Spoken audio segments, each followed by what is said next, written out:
Good morning mga par, panibagong araw, panibagong trouble. Alright mga par, dito tayo sa sa Kenworth.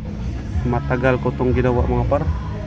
Ang problema nito is DPF lang, pero nagle-limp mode kasi siya, kaya kaya kailangang ayusin. DPF AdBlue pala, AdBlue.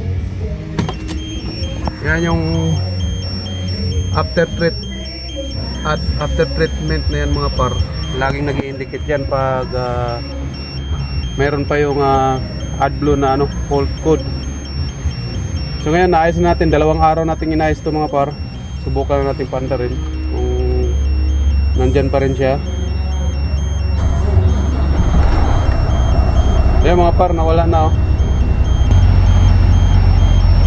Alright mga par, ikwento ko sa inyo kung anong nangyari. Ito yung module socket mga idol. Ito yung supply. Ito yung voltage supply na wala ng input galing sa fuse. Matagal nating nahanap ang putol mga idol. Ginapang-gapang pa natin sa ilalim yan yung harness. Napakakapal kasi nung harness niyan galing sa AdBlue module papunta doon sa mga relay. Dalawa lang ang active fault code niyan mga idol. Yung AdBlue after treatment at saka yung NOx sensor. Mga idol, ito yung AdBlue module ng Kenworth na dito sa ilalim. Ito yung filter niya. Nakita nyo yung tinugsok-tugsok ko dyan mga par. Hinahanap ko yung power supply. Meron naman siyang power supply. Ground meron din. Ang nawala lang yung ignition supply na galing doon sa mga fuse. So yun ang nawala, kaya yun ang hahanapin ko.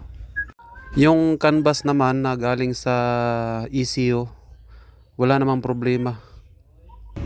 AdBlue pump mga idol.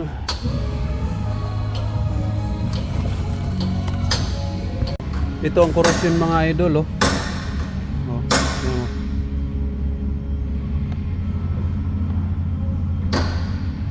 diba? Sensor ito ng NOx sensor. Kaya nagle-limp mode yung engine kasi hindi na siya na-detect. Nag-alarm, nag-active siya doon. Linisan lang natin.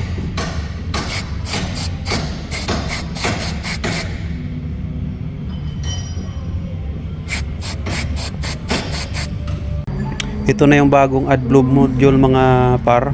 Pinalitan na rin natin ng bago. Saka nahanap na rin natin yung naputol.